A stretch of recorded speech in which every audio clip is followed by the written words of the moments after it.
আপনিও কি প্রাইমারি স্কুলের শিক্ষক হতে চান, সেই জন্য ডিএলএড কোর্সে ভর্তি হওয়ার কথা ভাবছেন? তাহলে আজকের এই ভিডিওটি আপনার জন্য খুবই গুরুত্বপূর্ণ। হ্যালো এভরিওয়ান, আমার চ্যানেলে আপনাদের সবাইকে স্বাগত জানাই। আজকের এই ভিডিওতে আলোচনা করব যে ডিএলএড কোর্সে ভর্তি হওয়ার আগে কোন 5টি ভুল একেবারেই করা যাবে না।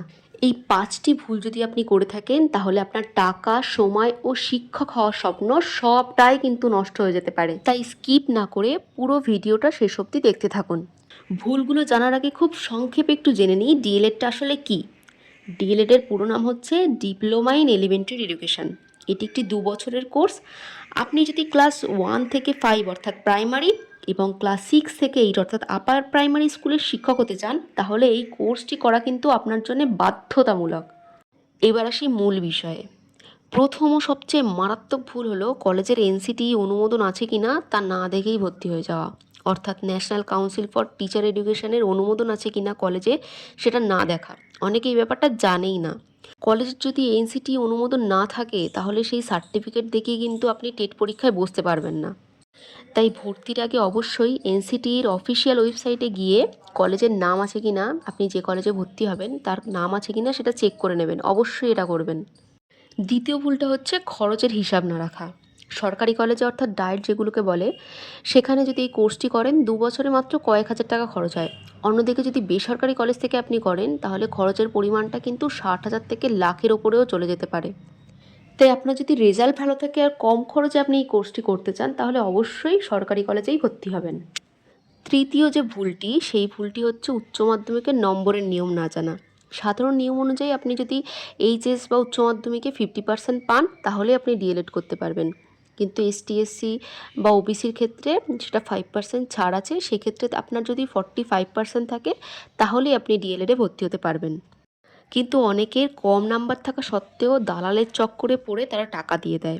এই ভুলটি একেবারেই করবেন না। চতুর্থ ভুল হচ্ছে বাড়িতে বসে বা ক্লাস না করেই ডিএলএড ডিগ্রি পাওয়ার আশায় ফ্রন্ট এজেন্সিকে টাকা দেওয়া। আপনারা সকলেই মনে রাখবেন এটা কিন্তু একটা রেগুলার কোর্স, সেই জন্য কলেজে উপস্থিত থাকা আর স্কুলের যে ইন্টার্নশিপ হয় সেটা কিন্তু করা বাধ্যতামূলক। সেই জন্যে ভর্তির সময় কোনো প্রতিষ্ঠান যদি আপনাকে এইটা বলে যে আপনাকে ক্লাস করতে হবে না, শুধু পরীক্ষার সময় পরীক্ষায় বসবেন, তাহলে কিন্তু সাবধান হয়ে যান। ভবিষ্যতে যখন ভেরিফিকেশন হবে এই ধরনের সার্টিফিকেট বাতিল হয়ে যেতে পারে। আমরা আগে দেখেছি যে বিএড বা ডিএলএড করার ক্ষেত্রে তেমন কলেজ যেতে হতো না, শুধুমাত্র পরীক্ষার সময় গিয়ে পরীক্ষা দিতে হতো। কিন্তু এখন নিয়ম খুবই কড়াকড়ি হয়েছে। আপনাকে এখন নিয়মিত কলেজও যেতে হবে আর আপনাকে স্কুল ইন্টার্নশিপেও যেতে হবে।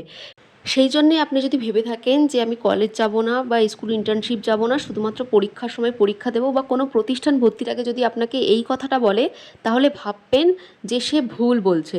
আপনাকে কিন্তু পরে ভর্তি হওয়ার পরে তারা চাপ দেবে যে আপনাকে কলেজ আসতে হবে, আপনাকে স্কুল ইন্টার্নশিপে যেতে হবে, এটা কিন্তু বলবেই। সেই জন্য আগে থেকেই সাবধান হয়ে যান।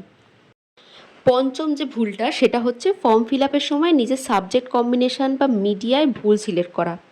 আপনি যে ভাষায় পরীক্ষা দিতে চান সেটা বাংলা হতে পারে, ইংরাজি হতে পারে, এবং ভবিষ্যতে যে মিডিয়া স্কুলে পড়াতে চান, আপনি ইংলিশ মিডিয়ামে পড়াতে চান কি বাংলা মিডিয়াম, সেই হিসেবে আপনি ফর্ম ফিল আপের সময় সেই রকম ল্যাঙ্গুয়েজ আপনি চুজ করবেন। এখানে যদি আপনি ভুল করে থাকেন তাহলে পরবর্তীতে কিন্তু সংশোধনের আর কোনো সুযোগ থাকবে না আপনার। তাহলে ডিএলএড কোর্সে ভর্তি হওয়ার আগে অবশ্যই 5টি বিষয় মাথায় রাখবেন। সঠিক নিয়মে ফর্ম ফিল আপ করুন এবং নিজের শিক্ষক হওয়ার স্বপ্নের দিকে এগিয়ে যান। আজকের এই ভিডিওটা যদি হেল্পফুল বলে মনে হয় তাহলে অবশ্যই একটা লাইক করে দেবেন।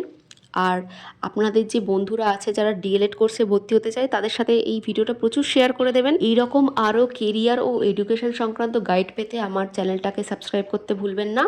আপনাদের মনে যদি কোনো প্রশ্ন থেকে থাকে অবশ্যই আমাকে কমেন্ট করে জানাবেন, আমি উত্তর দেওয়ার চেষ্টা করব। দেখা হচ্ছে পরের ভিডিওতে। ধন্যবাদ।